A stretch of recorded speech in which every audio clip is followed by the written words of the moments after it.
Welcome to the From Imposter to Empowered podcast. I'm your host, Jill Perrick, mindset coach and imposter syndrome expert, and I'm here to tell you that imposter syndrome isn't a life sentence. It's just a dysfunctional way of thinking. If you feel like your ideas are unoriginal, that your message isn't necessary or important, or like you're a complete and total fraud, then you've come to the right place. Time to kick your inner imposter to the curb and create life-changing results for you and your clients. Let's get started.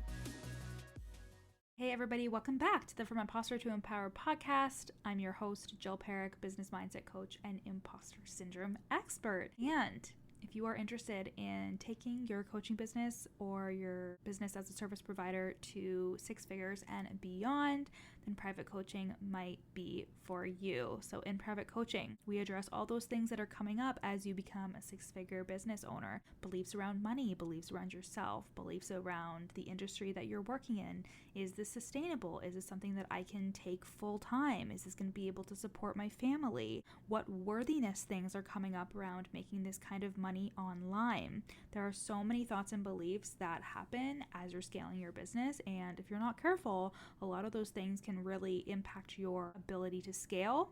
And a lot of it is around fear of success, fear of it all coming down, all of those things. And I find that private coaching is just such an amazing container to fully have that freedom to be yourself, to make the time all about you and your beliefs and your thoughts and your business. And my clients are just so transformed by this container. And what happens is you'll go to the link in my show notes and you'll book a sales call. We'll see if it's a good fit. And then you and I will get on a 2-hour intensive where we basically map out what the main things are that you want to work on during our time together, what really deep-rooted things you want to pull up and replant, the goals that you have for yourself over our 6 months of working together. And then we get to work. We meet 3 times a month. You have 24/7 access to me via Voxer, and you also get lifetime access to my passive product suite, which includes the From Imposter to Empowered course, the Perfect Launch Vault, all those amazing things. So if you are feeling called, if you want to scale your business into multiple six figures and beyond, then you can go to the link in my show notes and book a sales call with me. So let's talk today about towards and away motivation. And before I get into that, before you're like, wait, what? This episode is about towards and away motivation. What spurred this idea for this episode was the fact that I am somebody who perpetually has a mean inner critic. And I know that you're rolling your eyes thinking, well, duh, Jill, like we all do. That's why I'm here, because I have an inner imposter that just won't quit. But it was really founded on the belief of that if I was nice to myself, I wouldn't get anything done. And I know that this is something that so many people in my audience relate to, because for the longest time, I would hear from my therapist or hear from my coach that, well, you're just being so mean to yourself, you're being so hard on yourself, you have all these expectations. And I was like, yeah, I know. And I could never really get to the root of it. And the awareness that came from a lot of inner work, especially with my inner child, was that I was afraid that I would lose momentum if I finally felt good enough, if I finally felt worthy. And that just hit me like a ton of bricks, because I was like, oh, that's why I shy away from mirror work. That's why I have such a hard time fully accepting myself and my flaws. That's why I'm so hard on myself when I make a mistake. I'm afraid that if I get too complacent, I am going to lose momentum. I'm going to be lazy. I'm not going to be productive enough. And what that's really rooted in is what we know in neuro-linguistic programming as towards and away motivation. We make decisions based on this framework, based on the towards and away motivators. And the human brain is so used to making decisions and setting goals from the place of away motivation. Away motivation means that you are avoiding something. So, for example, you might work a 9-to-5 that you fucking hate, and you might be driving home from work every day exhausted and be like, oh my God, I hate this job so much. But you stay there despite the fact that there is this online business that you're trying to think of and that you're working on and everything, because you want to make sure that you have money so you don't get evicted from your home. That would be an away motivator. Away motivation is rooted in the fact that you are trying to avoid something. You are trying to avoid a feeling. You are trying to avoid a circumstance. It's really rooted in protection of oneself. And as we know, the brain's main focus is to keep us safe, because we are still extremely primal when it comes to the way that our brain functions. It is constantly estimating the risk that is out there. So we are constantly looking at all the factors in the world, looking at everything that's happening around us and estimating the risk that we could get hurt, or we could get hurt emotionally, or something could feel uncomfortable. That's essentially what anxiety is as well. If you experience anxiety, it's heightened, it's extremely heightened. And that is usually how we look at things. When we set goals, so for example, some people would set a goal like, I want to make $30,000.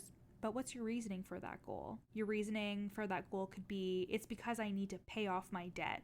That would be an away motivator, because it's not necessarily something that you're excited about. It's more so you want to pay off the debt so it doesn't have to be a problem anymore. But then we look at towards motivation, something that people aren't really used to focusing on. And towards motivation is when the thing that you're working towards is like joyful and exciting and something that you desire instead of something that you are trying to avoid. So maybe the goal to make $30,000 is so you can have more freedom when it comes to your travel schedule, or so you can pay off the debt so you can buy a house. At the root of it, we are looking at what you want to experience instead of what you're trying to not experience. So you might say, I want to leave my 9 to 5, but your primary reasoning could be because I don't want to be restricted by a boss or somebody telling me what to do. That would be an away motivator. You're trying to get away from the restriction versus I want to be my own boss and I want to dictate my time and have freedom. That would be a towards motivator because we're working towards desire.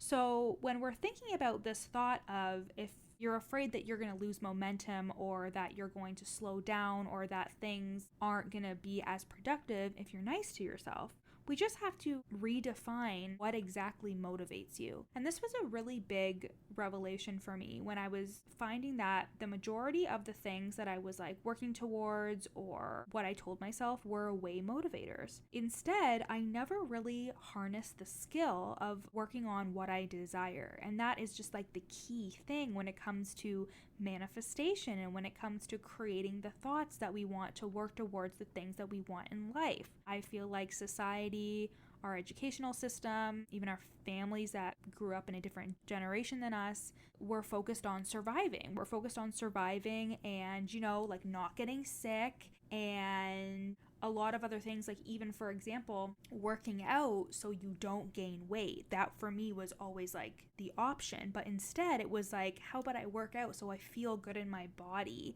so I have more mobility? I never even considered those things. Instead, it was just an away motivator so I don't gain weight. But after a while, away motivation is not that inspiring. It actually can feel like you're just constantly doing task after task because you have to.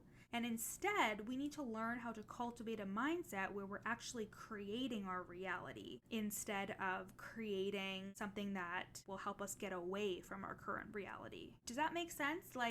I feel like this is something that is so small, but is so tangible in terms of a shift of thinking. In terms of when I'm asking my clients, what do you want to create? Sometimes their initial thoughts are, well, I don't want this to happen. I don't want to fall on my face in front of everybody. I don't want them to see me fail. I don't want to end up with all these clients who are terrible. So instead, they're again, leaning towards what they don't want to happen. So I ask them again, I'm like, but what do you want to create? And sometimes people have such a block where they're like, I don't know. It's kind of like when you become an adult and you realize you don't have any hobbies. You're just like, what do I like to do?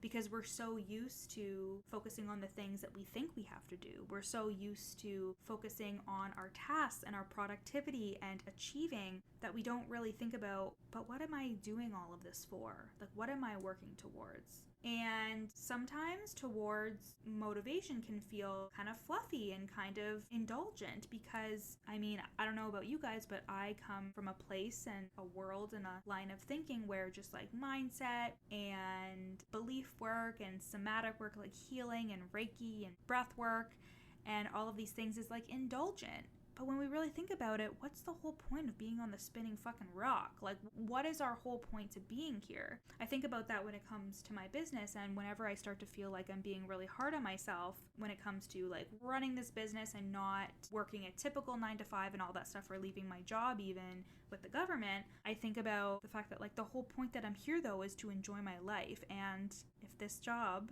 is helping me make money so I can enjoy my life, then that is a good enough purpose. And the same thing goes with helping people. Like if helping people helps change their life and then they create a ripple effect with their clients, like that's changing the world, even if some people believe that it's not. But maybe that's just because they're very away motivated.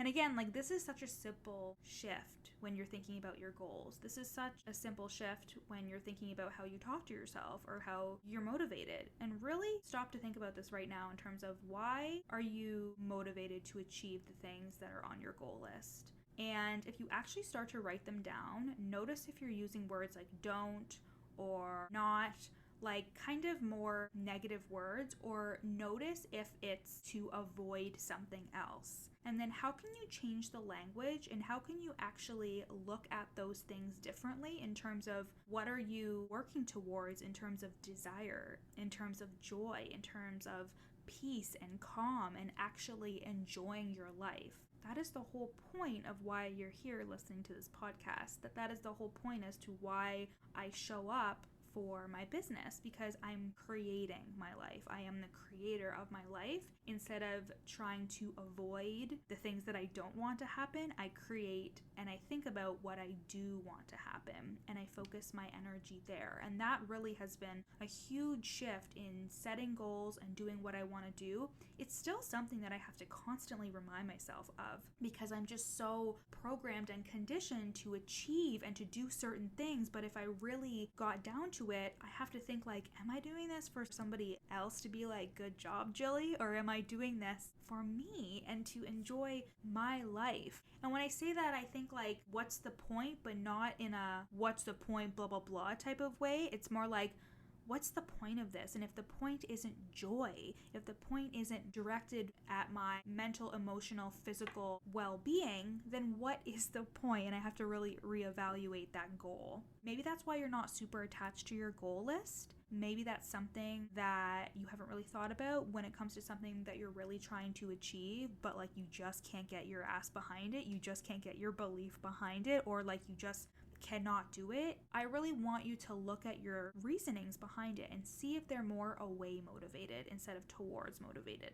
And to bring it back to the whole point of why I even thought of this podcast episode topic in the first place, is that if you're afraid that you're going to lose momentum if you're nice to yourself, if you feel good enough, this just means that we need to redefine the part of you that finds motivation. We need to redefine that part of you that tells you like, okay, you got to get up and do the task. How can you be more towards motivated? It's kind of like when you're getting up really early for work versus getting up really early to go on vacation.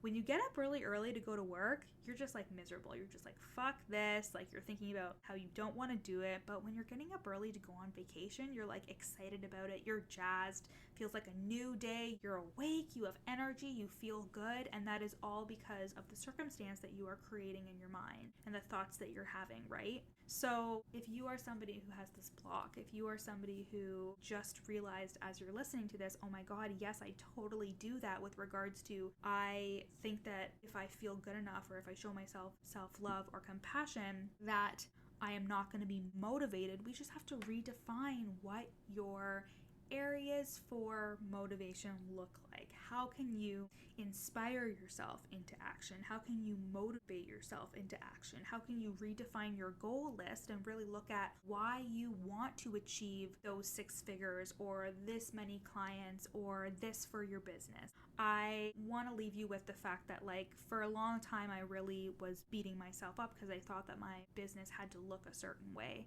I thought I had to be like speaking on stages and doing all these really big things, and if I wasn't an Insta famous coach, then what was the point? It's not going to work out for me anyways. But really, I have built a multiple six-figure coaching business just like simply from selling my offers and working with people on Zoom.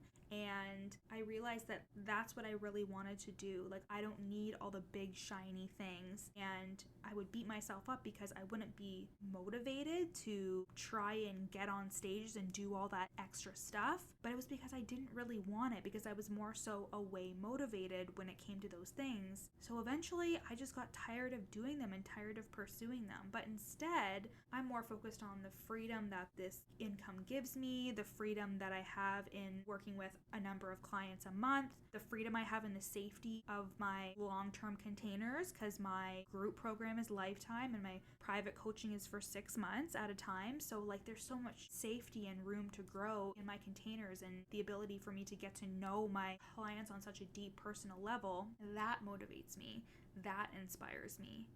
I just want you to take a step back and look at your goals and be like, am I doing all of these things because I'm trying to avoid a certain feeling like shame or guilt or fear? Like, are you saying, oh, I'm trying to sign like 10 new clients in the next 2 months because then I can feel like a good coach, and then I don't have to feel fear or feel imposter syndrome or feel negativity, you know? Like, it's pretty easy to pick up on those things when you're looking for them. So yeah, my episode about towards and away motivation. If you are interested in scaling your coaching business or your business as a service provider to multiple six figures and beyond, you can go to the link in my show notes and book a sales call with me, and you can be part of my private coaching container. I only have a couple of spots available, so I will see you there. Bye. Thanks so much for listening to the From Imposter to Empowered podcast. Check out the show notes to get started on your free 3-day challenge to overcome your inner imposter. Once you're done listening today, screenshot this episode and share it to your Instagram story, tagging me at YourCoachJill so I can share it on my page. See you next time.